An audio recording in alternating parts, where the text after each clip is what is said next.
Hello, hello mga kasari! It's me, Jennifer Mejia, ang tindera ng bayan. Hello mga kasari! Ayan, for today's video, soft drinks naman tayo today. Okay, magkano nga ba ang presyo ng mga soft drinks natin ngayon? Ng mga tigi-isang case at ang bawat deposit ng bote. Kung magkano nga ba, alamin natin. Ayan, dito po sa Mountain Dew, nabawasan na po kasi nilagay ko na po sa ref. No? Yung Mega Mountain Dew po na iyon, ang presyo po is 262 pesos.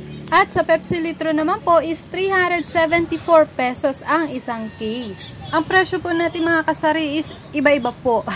Depende po sa lugar at saka depende rin po sa supplier or kung saan man tayo kumukuha ng ating mga paninda. Okay, iba-iba po yung presyo. At dito naman po sa Sting na nakabote is 300 pesos po ang isang case. At kumuha rin po tayo ng Gatorade na nakabote. Ayan, 300 pesos din po ang isang case nito mga kasari. Meron din naman pong plastic bottle kaso unavailable sila ngayon, out of stock. Kaya bote na lang po muna yung ating kinuha. At isang tip po pala mga kasari, kung ayaw nyo po ng tigi isang case ang Gatorade at saka yung Sting is pwede nyo po itong ipa-half-half. Half Gatorade at half Sting sa isang case, okay? So, lumalabas po na tig 12 pieces po. 12 pieces na Gatorade at 12 pieces na Sting. Ayan, pwede po yan pagsamahin sa iisang case, okay? Ang deposit naman po pala dito sa mga bote ng Mega Mountain Dew is 5 pesos po ang isa. No, kapag ka-litro naman po, katulad sa Pepsi, is 6 pesos po. At ang isang case naman po na deposit ng litro at Mega Mountain Dew is 120 pesos. Okay? Ayan, para kumpleto naman po yung impormasyon na maibabahagi natin sa mga bago nating kasari. Okay? Ang presyo naman po ng isang case ng Mountain Dew 8 ounce is 90 pesos. Ayan, malapit na may buminggo. At yung 12 ounce naman po na Mountain Dew is 274 pesos ang isang case. At ang deposit naman po ng bawat bote nitong mga maliliit na to, no, yung mga 8 ounce, 12 ounce, ayan, 2 pesos po ang deposit ng bawat bote. At kung isang case naman po ang ating dedepositohan is 90 pesos. Ayan, at nandito pa nga po yung mga bote ko ng Coke. Yan yung mga Coca-Cola kasi meron naman tayong version yan, hindi ko pa nga lang na iaayos. Ayan. Kaya dito muna yan sa sako. Kapag kukuha na lang po tayo ulit ng Coke, ayan, Coke Roya, saka na lang natin ulit ayusin. Kasi marami po tayong ginagawa. Ayan, kita-kita naman po, no? Meron na naman tayong ikakamadang mga case, no? Sobrang bigat po nitong mga litro na to eh. Kaya, pero no choice tayo, kundi gawin ang mga dapat gawin. Ang isang case po pala ng Coke, no, na 8 ounce is 180 pesos po.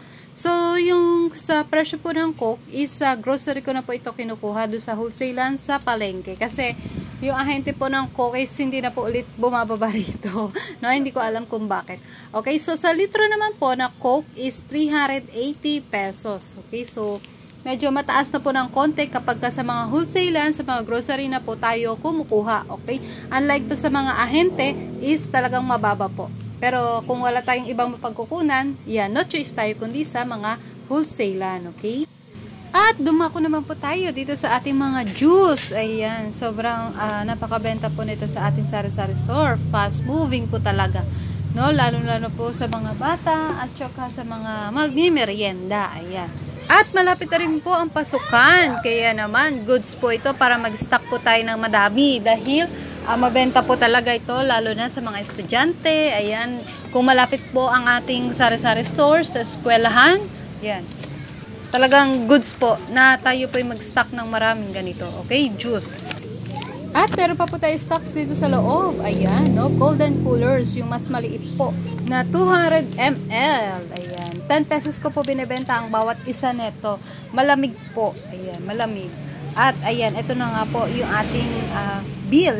Yung bill. Yung ating resibo na pinagbilhan ng mga golden cooler at biggie coolers. Ayan, 78 pesos po para sa malalaki at 68 pesos naman po para sa maliit, yung 200 ml. At 24 pesos naman po isang pack nitong ice pop. Ayan, twist. Twist Ice Pop. Ayan, no? So, kapag binenta ko po to ng isang piraso is 5 pesos na po. Malamig po iyon, okay? Kapag ang isang pack naman po is 27 pesos. 10% lang po ang patong ko doon kasi para lang mabilis mabenta. Ayan. Tsaka dito po sa Snappy Jelly is 55 pesos po. Sa bayan ko na po ito binili sa groceryhan. Okay? So, sa isang box po is 10 pieces. At binibenta ko po ito na piraso is 8 pesos. Yeah, medyo mainit po kasi ang panahon, lalo na kapag umaga tapos tanghali, no? Sobrang init talaga, kaya mabenta po itong mga malalamig nating inumin. Okay? So, habang malakas ang bentahan, go, go, go!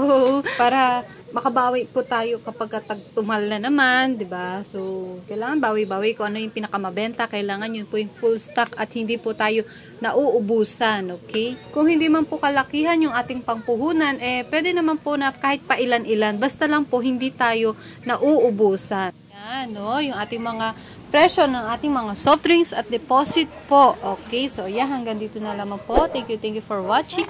See you in my next video. Bye-bye. Happy selling. God bless.